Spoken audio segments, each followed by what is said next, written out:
7. Sixers hosting the Hawks. Joel Embiid. Trae Young pick it up in the fourth, a good game. Entering the fourth, Trae Young really struggling, only 11 points, but he starts to cook when it matters most. Under 7 to go, Hawks are down 4, and Young gets this one to go, and it's a 2-point game.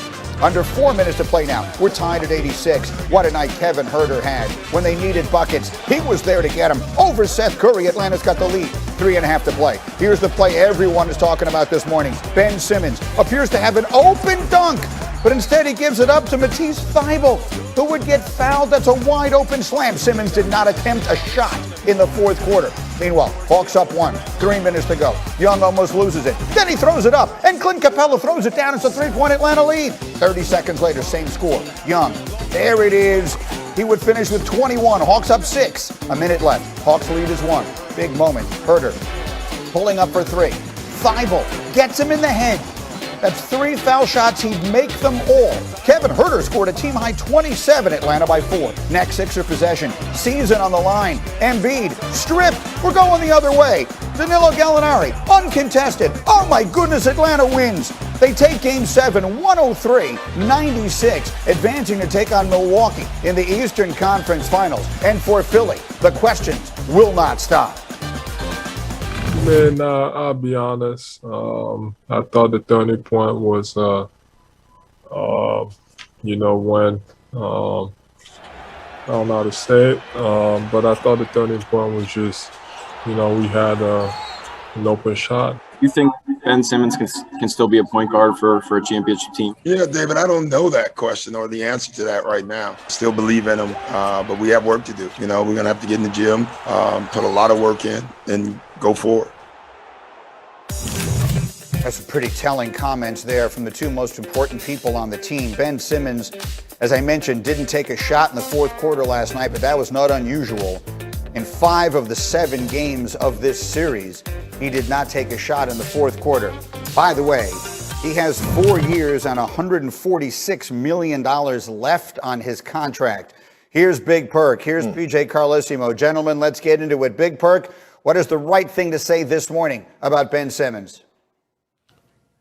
Well, the right thing to say is that Joel Embiid needs to get on the phone with Elton Brand, Daryl Morey, and Doc Rivers and say it's time to break this up, meaning get rid of Ben Simmons, okay, and get him some Neosporin, Vaseline, I don't know what, because he's allergic to offense, okay, and he breaks out and hides every time he touches the basketball, and it's time for him to score. Here's the thing. I don't even know if Ben Simmons is a point guard. I don't know if he's a forward. He might be a center. You might need to run pick and rolls and have him lob into the basket. But this is unacceptable, watching him play. You're talking about a guy that was an all-star this year, and you can't deliver 12 to 15 points, average that in this series. If you do, they win the Philadelphia 76ers would have got past the Hawks. It's just disturbing to see. I tried to give Ben Simmons the benefit of the doubt, but he's just not the answer, especially for this Philadelphia 76ers team. He had 5 points in total last night, as you mentioned. PJ, how much of it is fair? How fair is it, I guess is a better way to put it, to place the majority of this on Simmons? It's fair, but you got to deal with it. He's got a contract. He's got a track record of excellent play. I mean, Perk mentioned he was an all-star. He was an all-NBA player. He led the league in steals. He's a 3-time all-star. You have to deal with it. Last night, any comments a coach or a player are going to make right after getting beat in the Game 7 when they're the number 1 seed and their aspirations for this year was to win the championship. That's fine. Everything's fine to say it right now, but what are you going to do? Ben's got some issues right now, and the issues have to be dealt with. He's also got a contract, but I mean, he's more talented than most of the people in the league. So, it's no secret. There's only 30 teams in this league. Is his value down? Yeah, his value's down, but this is the NBA. There's a number of teams that would love to deal with Ben Simmons right now and try and straighten it out. So I want to make sure I'm clear. When you say you got to deal with it, I get it. He's got a contract. You can either trade him or you can try and deal with it. But what is it? What are you doing? No one has been able to unlock this. They bring in Doc Rivers to unlock the secret to this, and he can't do it. So what is the answer? What would you do? The answer is, I don't know that I have the answer, but you have to try. You try and get somebody in to talk to him. His problems are in his head right now. It's not a question of ability. Is he a good shooter? No, he's not a good shooter. But he does enough other things on the floor on an all-league basis. I mean, we're talking an all-NBA, three-time All-Star. Who's kidding who? He's a great talent. You have to figure out how to use him, and you got to try and get his head straightened out, assuming the problems are in his head.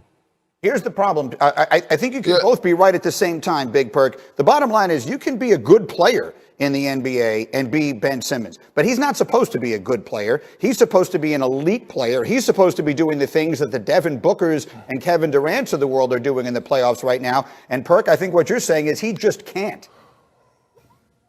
Yeah, he can't. And look, this is the problem, right? We talk about him being a three-time All-Star and an All-NBA player, but right now he's playing like a role player. This is a guy that's supposed to be a Robin to Embiid as a Batman, and he's not delivering that.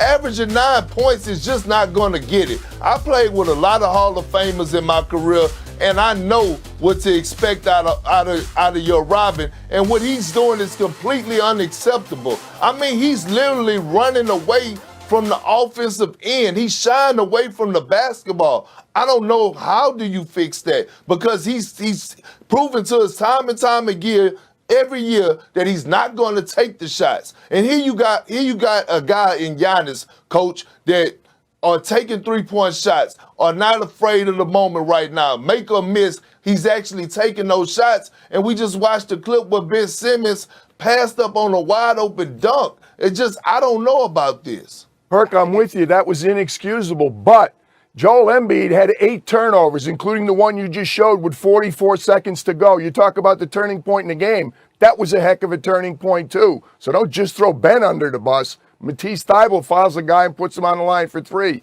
That's a team loss. That's not a Ben Simmons loss. I hear you. But at least at the end of the game, Joel Embiid is on the floor, and Ben Simmons can't even be on the floor. They can't even put him on the court, PJ, because he won't touch the ball. They'll foul him immediately if he does. I agree, Greeny. Right now, there's no question. But again, what are we going to do? People are going to want to take that opportunity. That's fine.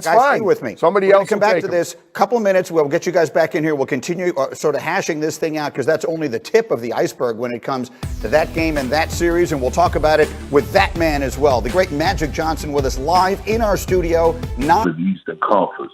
And the way that Giannis is playing right now, he's elevated his game. Chris Middleton, a guy that you could go to in the fourth quarter that has proven time and time again that he could take you to new heights. So I have the Milwaukee Bucks beating the Hawks. And I hate that because, I like what the Hawks are doing, but I just got to keep it real. I got the Bucks beating the Hawks, and I really don't see this series going past 5, to be honest with you. I got the Bucks in 5. Wow. And when I look on the other hand, with the Clippers and the Suns in the Western Conference, now, listen, what T. Lue and Paul George and Reggie Jackson are doing over there right now without Kawhi Leonard is a beautiful thing to see.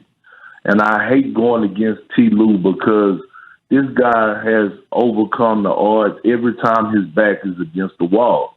Now, with that being said, it's something different going on with this Phoenix Suns team.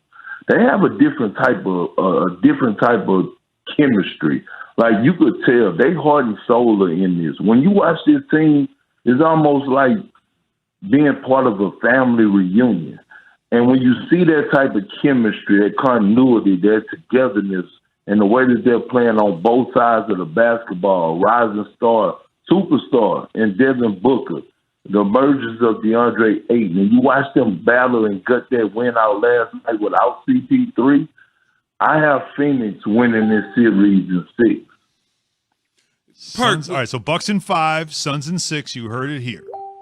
Perk, when you look up and you say Milwaukee should take care of business, could it be such a thing as complacent, being very complacent and overconfident and, close your eyes on the Hawks and look up and all of a sudden it's not going the way you thought it would go? I mean, I could see that, Key, but The only thing is this, right? One thing we could never question about Giannis, like we may question a lot of things about his offensive game, whether he could shoot or make free throws or whatever the case may be. But one thing we could never question is his competitive nature. And with him being the leader, the franchise player of that team, the way that he doesn't take possessions off. He doesn't take a second off. He approaches every game with that killer mentality. So with that being said, I see Giannis is on a mission, and I feel like the rest is going to follow. And when you have a guy that's in your locker room, a veteran leader on and off the